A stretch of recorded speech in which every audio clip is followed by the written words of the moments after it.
جامن کا درخت۔ انسان کی زندگی میں کچھ واقعات ایسے ہوتے ہیں جو انسان کی زندگی پر گہرے اثرات اور گہرے نقوش چھوڑ جاتے ہیں۔ کچھ واقعات تو ایسے ہوتے ہیں جن کو سن کر لوگ مشکل سے ہی یقین کرتے ہیں، مگر ایسے واقعات سچ ہوتے ہیں۔ ایک ایسا ہی واقعہ سنیں جو کہ ہمارے دوستوں کے ساتھ پیش آیا۔ یہ بات کافی پرانی ہے، جب ہم سب دوست شام کو گراؤنڈ سے واپس آ کر اپنے محلے میں جمع ہو جاتے تو خوب محفل لگاتے۔ ایک دن ہم رات کا کھانا کھا کر گھر سے باہر نکلے تو دوستوں نے بولا، آج جمعرات ہے اور آج جن بھوت اور چڑیلوں کا دن ہے۔ میں جن بھوتوں پر یقین تو رکھتا تھا، پر کبھی ان کے سے آمنا سامنا نہیں ہوا، تو میں اس کی بات سن کر ہنس دیا۔ اس نے میری طرف غصے سے دیکھا اور بولا، یہ جو گاؤں سے باہر کھیتوں میں جامن کا درخت ہے، اس پہ آج جن بھوت آئیں گے۔ اگر نہیں یقین تو تم سب میرے ساتھ جا کر دیکھ لو۔ ہم سب نے حامی بھر لی اور اس کے ساتھ جانے کو تیار ہو گئے۔ میں اس دوست کا نام بتاتا چلوں۔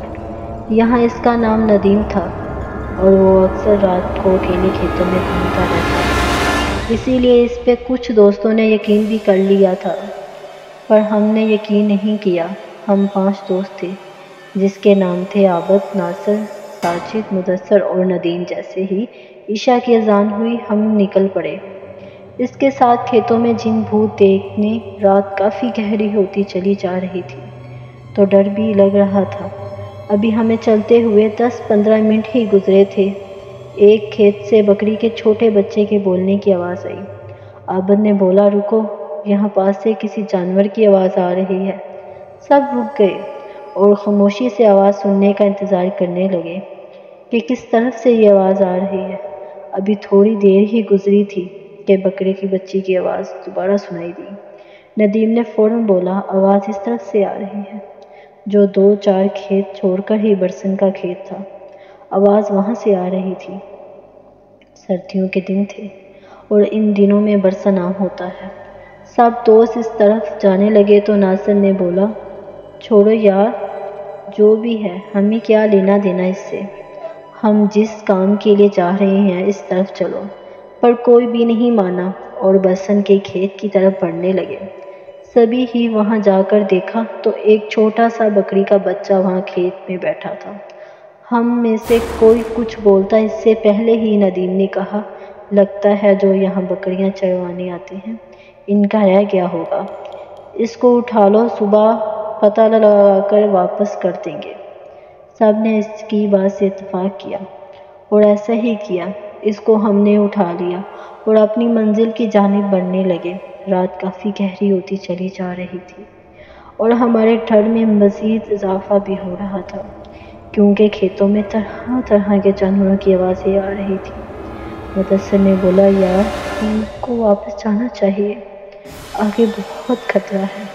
سب بھی اس پہ ہنسنے لگے اور اس کو ڈرپوک کہنے لگے۔ خیر وہ خاموشی سے ان کے ساتھ چلتا رہا۔ پھر راستے میں ہمیں سیڑھی کی آواز آنا شروع ہو گئی۔ سب رک گئے اور ایک دوسرے کی طرف دیکھنے لگے۔ ڈر سب کے چہرے سے صاف نظر آ رہا تھا، پر کوئی بھی یہ نہیں چاہتا تھا کہ ہم واپس جائیں اور اللہ کا نام لے کر اس جامن کے درخت کی طرف بڑھنے لگے۔ ابھی تھوڑی دیر ہی گزری تھی کہ ہمیں چلتے ہوئے تو سامنے وہی درخت آ گیا۔ ہم سب دوست اس درخت سے تھوڑا ہٹ کر بیٹھ گئے۔ سب سے پہلے تو مدثر نے بولا، اس بکری کے گلے میں کوئی رسی وغیرہ ڈال دو تاکہ یہ کہیں ادھر ادھر نہ ہو جائے۔ سب دوست رسی ڈھونڈنے لگ پڑے اور جلدی ہی ایک چھوٹی سی رسی مل گئی تھی۔ اس کو ہم نے اس کے گلے میں ڈالا اور رسی ناصر کو پکڑا دی اور سب کی نظریں اس درخت پر جمی تھی۔ 10-15 منٹ ہی گزرے تھے کہ اس جامن کے درخت کے اوپر سے ایک باریک سی لال رنگ کی لائٹ نظر آئی، اور وہ لائٹ اتنی باریک تھی اور اتنی تیز تھی، یہاں بتانا بہت ہی مشکل ہے۔ وہ لائٹ کبھی درخت پہ جاتی تھی، کبھی درخت سے نیچے آتی۔ ہمارا خوف کے مارے برا حال ہو رہا تھا اور ساتھ ہی پرسرار آوازیں آنا شروع ہو گئی۔ ہم سب نے اونچی آواز میں وٹ پڑھنا شروع کر دیے۔ کچھ دوست تو وہاں سے بھاگنے کے لیے تیار تھے۔ ہم نے روک رکھا تھا ان کو۔ پھر سب نے ہی محسوس کیا کہ لائٹ اب ہماری طرف بڑھ رہی تھی۔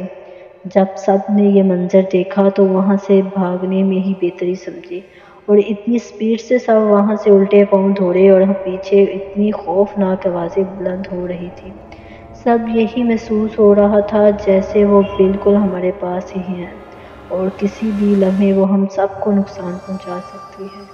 ہم نے ہمت نہ ہاری اور بھاگتے رہے، ورد کرتے رہے اور واپس گاؤں آ کر سانس لیا۔